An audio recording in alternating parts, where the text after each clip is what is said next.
Hello students, class 10th के 7वें chapter में हमें निर्देशांक ज्यामिति पढ़ना है। तो आइए इस चैप्टर को शुरू करने से पहले इसके कुछ मुख्य बिंदुओं को जान लेते हैं ताकि हमें इस चैप्टर को हल करने में आसानी हो। तो सबसे पहले जानेंगे कि निर्देशांक ज्यामिति क्या होता है। निर्देशांक ज्यामिति जो है गणित की वह शाखा है जिसमें ज्यामिति का अध्ययन बीजगणित के माध्यम से किया जाता है। ज्यामिति का अध्ययन इसमें हम किस माध्यम से करते हैं? बीजगणित के माध्यम से करते हैं। आप लोग ज्यामिति को पहले से जानते होंगे ज्यामिति क्या होता है, फिर भी हम आपको बता दें कि ज्यामिति जो है गणित का एक ऐसा भाग है जिसमें हम विभिन्न तरह के आकृतियों का अध्ययन करते हैं, जैसे कि बिंदु है ना, बिंदु और रेखा, कोण, ठीक है, त्रिभुज, चतुर्भुज, वृत्त, इन सभी के बारे में जो जानकारी हमें मिलती है वो किसके अंतर्गत मिलती है? ज्यामिति के अंतर्गत मिलती है। और इन्हीं सब चीज़ों को जब हम बीजगणित के रूप में अध्ययन करने लगते हैं तो वो हमारा किसके अंतर्गत आ जाता है? निर्देशांक ज्यामिति, यानी कि कोऑर्डिनेट ज्योमेट्री। समझ रहे? तो जैसे कि किसी बिंदु की स्थिति का पता लगाना, किसी तल में है ना, किसी तल पे किसी बिंदु की स्थिति का पता लगाना, दो बिंदुओं के बीच की दूरी को ज्ञात करना, है ना, इस तरह से और भी अन्य सारे उपयोग हैं जो कि हम निर्देशांक ज्यामिति के अंतर्गत पढ़ते हैं। कोऑर्डिनेट ज्योमेट्री हम सबसे पहले क्लास 9th में पढ़ चुके हैं। तो क्लास 9th में हम जो भी पढ़े थे कोऑर्डिनेट ज्योमेट्री को, उसी को हम इस वीडियो में दोहराएंगे और थोड़ा सा इसको ध्यान से समझेंगे। उसके बाद इसमें आगे चलेंगे, आएगा आपका दूरी सूत्र, ठीक है, विभाजन सूत्र, उसके बाद त्रिभुज का क्षेत्रफल निकालने वाला सूत्र, ठीक है, केंद्रक निकालने वाला सूत्र। इस तरह के चीज़ों को हम इस क्लास 10th के 7वें चैप्टर यानी कि निर्देशांक ज्यामिति में पढ़ेंगे। तो सबसे पहले हम ये जानते हैं कि किसी बिंदु की स्थिति को जब हम किसी तल पे निर्धारित करते हैं तो हमें किन किन चीज़ों की आवश्यकता होती है। तो हम आपको बता दें कि किसी भी तल पे है ना, एक बिंदु की स्थिति को निर्धारित करने के लिए हमें दो निर्देशांक अक्ष की आवश्यकता होती है। कितने? दो निर्देशांक अक्षों की आवश्यकता होती है, जिसे हम दूसरे के लंबवत खींचते हैं। तो आइए इन दोनों निर्देशांक अक्षों को हम पहले खींच लेते हैं, उसके बाद आगे समझते हैं। तो यहाँ आप देख पा रहे हो कि हमने निर्देशांक अक्षों को एक दूसरे के लंबवत बिल्कुल खींच रखा है।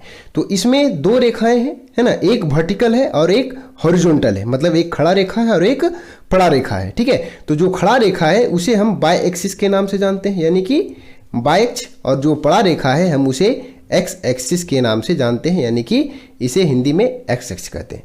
और ये जो बिंदु है हमारा, ये हमारा क्या होता है? मूल बिंदु।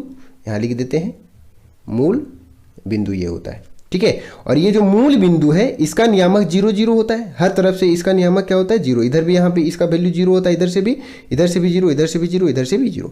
और ये मूल बिंदु से जब हम दाएं तरफ बढ़ते हैं तो हमें धनात्मक संख्याएं मिलती है, जैसे 1 2 है ना, 3 4 5 6, इसी तरह से आगे बढ़ते जाएंगे।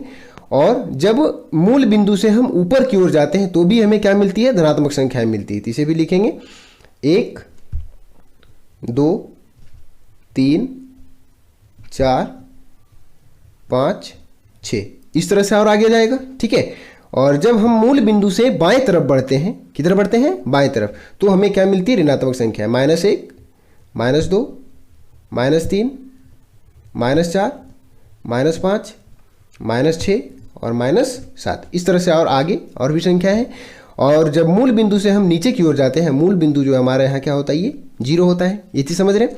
मूल बिंदु से नीचे जाते हैं तो क्या मिलता है हमें? ऋणात्मक संख्या है यहाँ भी, -1 -2 -3 -4 -5, ठीक है, -6, इस तरह से आगे बढ़ते जाएंगे। समझ रहे हैं? तो यहाँ हम देख रहे हैं कि निर्देशांक अक्षों को जब एक दूसरे के लंबवत रूप में रख रहे हैं तो ये तल जो है हमारा, ये कॉपी मान लीजिए, ये कॉपी जो है हमारा क्या हो गया? एक तल, यानी एक प्लेन हो गया जो कि 4 भागों में बट रहा है, ठीक है। 1 भाग, 2 भाग, 3 भाग, 4 भाग। तो हम स्टार्ट कहाँ से करेंगे? यहाँ से काउंटिंग करना स्टार्ट करेंगे। ये हमारा पहला भाग हो गया, ये हमारा हो गया दूसरा भाग, ये हमारा हो गया तीसरा भाग, और ये हो गया हमारा चौथा भाग, ठीक है। और ये चारों भाग को हम क्वाड्रेंट के रूप में जानते हैं। किस रूप में जानते हैं? क्वाड्रेंट, यानी कि बोले तो चतुर्थांश। समझ रहे हैं? तो ये जो है हमारा, ये पहला भाग जो है इसे हम फर्स्ट क्वाड्रेंट का नाम देंगे, QARDRANT, यानी कि ये जो भाग हमारा हो गया प्रथम चतुर्थांश हो गया। समझ रहे हैं? उसी तरह से दूसरा जो है द्वितीय चतुर्थांश कहलाएगा, तीसरा तृतीय और चौथा चतुर्थ चतुर्थांश कहलाएगा। समझ रहे? यानी सेकेंड क्वाड्रेंट, थर्ड क्वाड्रेंट और फोर्थ क्वाड्रेंट।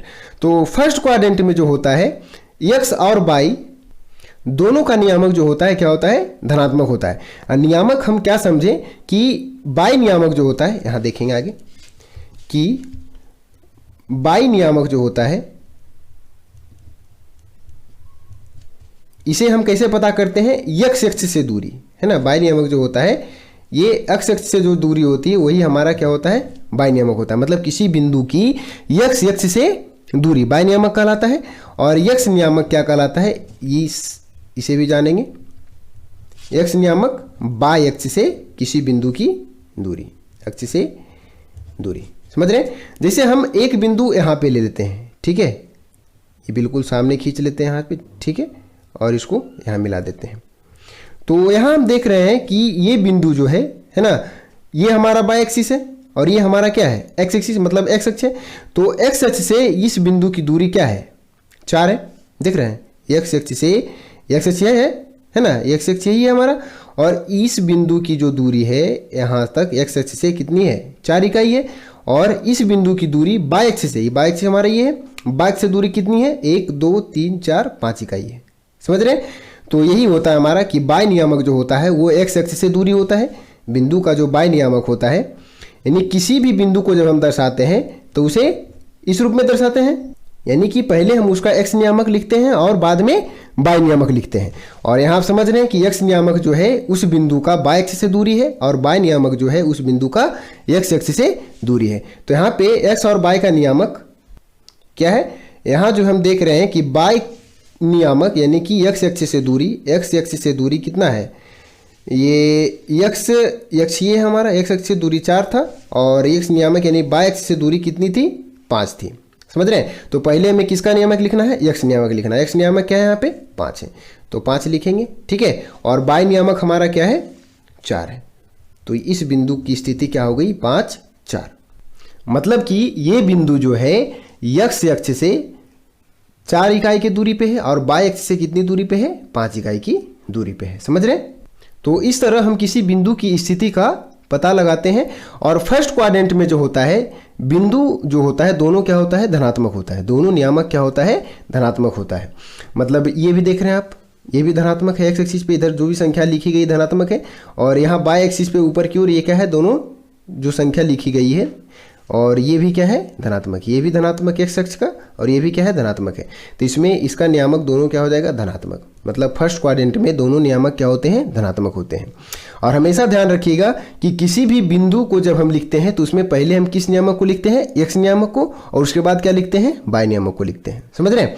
तो उसी तरह से जब हम द्वितीय क्वाड्रेंट में मतलब द्वितीय चतुर्थांश में लिखेंगे, किसी भी बिंदु की स्थिति को पता लगाएंगे, तो यहाँ जो है दोनों नियामक में क्या होगा, एक ऋणात्मक और एक धनात्मक। तो ऋणात्मक हमारा कौन सा होगा, एक्स नियामक। तो पहले ये हमारा एक्स नियामक यहाँ देख रहे हैं, ये क्या है, ऋणात्मक है। और बाई नियामक क्या है, धनात्मक। मतलब एक ऋणात्मक होगा और एक धनात्मक होगा। और उसे वही देखें तो तृतीय चतुर्थांश में जो है हमारा दोनों नियामक क्या होगा, ऋणात्मक हो जाएगा। और चतुर्थ चतुर्थांश में जो है हमारा एक नियामक क्या हो जाएगा, धनात्मक, और एक नियामक ऋणात्मक। मतलब जो एक्स नियामक है ना, जो कि एक्स नियामक है, यहाँ देख रहे हैं एक्स नियामक ये, ठीक है, सॉरी ये एक्स नियामक ये जो है ये क्या है, धनात्मक है। और बाई नियामक क्या है, ये ऋणात्मक है, समझ रहे हैं। और इसमें एक बात और जानते हैं कि बाई नियामक जो होता है यानी एक्स अक्ष से किसी बिंदु की दूरी, जिसे हम कोटि कहते हैं, ठीक है। बाई नियामक को क्या कहते हैं, कोटि कहते हैं। अब जैसे आपको पूछ देगा कि बिंदु 5 4 है ना, ये बिंदु दे दिया आपको, इस बिंदु में भुज कौन सा है, सॉरी कोटि कौन सा है, तो इसमें बाई नियामक कौन सा है, 4 है हमारा, तो कोटि क्या हो जाएगा, 4 हो जाएगा। उसी तरह से एक्स नियामक को हम क्या कहते हैं, भुज कहते हैं, ठीक है।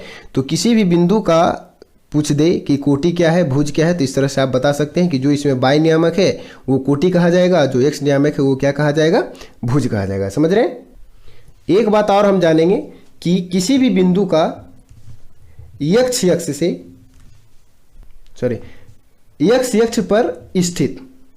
पर स्थित कोई भी बिंदु एक्स अक्ष पर जब स्थित हो तो उस बिंदु का निर्देशांक क्या होगा।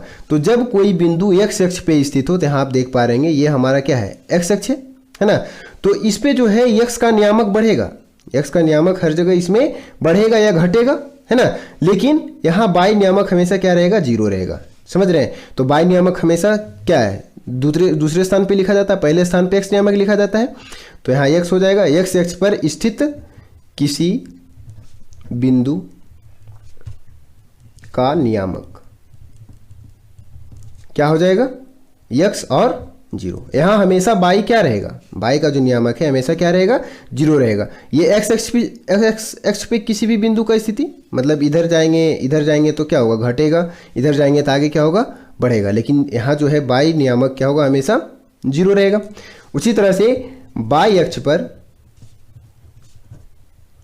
स्थित किसी बिंदु का नियामक, किसी बिंदु का नियामक, ये क्या होता है, 0 और y। मतलब y अक्ष पे हम जब किसी बिंदु को दर्शाएंगे तो यहाँ x हमेशा क्या रहेगा, 0 रहेगा। इस बिंदु पे मिल रहा है, समझ रहे हैं, तो इस बिंदु पे हमेशा x क्या होगा, 0 ही होगा यहाँ पे। और लेकिन y का स्थिति क्या होगा, बदलेगा, नीचे जाएंगे तो घटेगा, ऊपर जाएंगे तो बढ़ेगा। इस चीज़ को समझ रहे हैं। जैसे कि देखते हैं कि एक बिंदु हम ले लेते हैं, ठीक है, इसी के अनुसार ले लेते हैं 3 और 0, ठीक है। मतलब इस बिंदु का जो है x नियामक कितना है, 3 है, और y नियामक क्या है, 0 है। तो x नियामक ये हमारा हो जाएगा ये, ठीक है, और y नियामक क्या है, 0। तो इस बिंदु का स्थिति क्या हो जाएगा, यहाँ पे हो जाएगा। समझ रहे, इस तरह से दर्शा सकते हैं। उसी तरह से y नियामक इसमें ले लेते हैं कोई बिंदु, -0 और -3, y नियामक -3 ले लिए, और x नियामक तो 0 है ही, क्योंकि ये इसको हम क्या करना है, y अक्ष पे दर्शाना है। जिसे यहाँ लिखे हैं x अक्ष पर स्थित किसी बिंदु का नियामक ये होता है, तो x अक्ष पे ये बिंदु स्थित है ना, तो इसका नियामक हमेशा एक क्या होगा, ये y नियामक जो है 0 होगा। और जब y अक्ष पे कोई स्थित बिंदु है तो उसका नियामक 0 y होगा। मतलब x नियामक उसमें 0 और y नियामक तो कुछ भी होगा, बढ़ेगा घटेगा। तो y अक्ष पे स्थिति देखते हैं इस बिंदु की, 0 और क्या है, -3 है। मतलब x पे 0 और y पे क्या है, -3, ये हमारा y अक्ष है। तो इस बिंदु की स्थिति क्या हो जाएगा, यहाँ पे हो जाएगा। मतलब ये देख रहे हैं कि ये y एक्सिस पे हमारा ये बिंदु स्थित है, 0 और -3, और 3 0 ये क्या है, इस बिंदु पे स्थित है ना। तो इस चीज़ का जो मतलब कोऑर्डिनेट ज्योमेट्री का जो उपयोग है हमारा तीसरा चैप्टर में भी था, जिसे आप लोग पढ़ चुके हैं पहले। मतलब किसी रैखिक समीकरण को आलेख द्वारा दर्शाना, है ना। कोई रैखिक समीकरण दिया होता था, तीसरे चैप्टर में आप लोग पढ़े होंगे, तो उसको हमें आलेख द्वारा दर्शाना होता था। जैसे 2x + 3y = 9 8 कुछ भी, ठीक है। इस तरह से इस समीकरण को जब हमें इस आलेख पे दर्शाना होता तो इसे हम दर्शाए थे, आप लोग पढ़ चुके हैं तीसरे चैप्टर में, याद होगा आप लोगों को। तो ये जो बेसिक चीज़ें थी हमें क्लास 9th में पढ़नी थी, जिसे हम आपको रिपीट कर चुके हैं। तो अगला वीडियो जो आएगा दूरी सूत्र का होगा, तो चैनल पे अवश्य बने रहें ताकि आपको नोटिफिकेशन मिल सके और आप इसका लाभ ले सकें। धन्यवाद।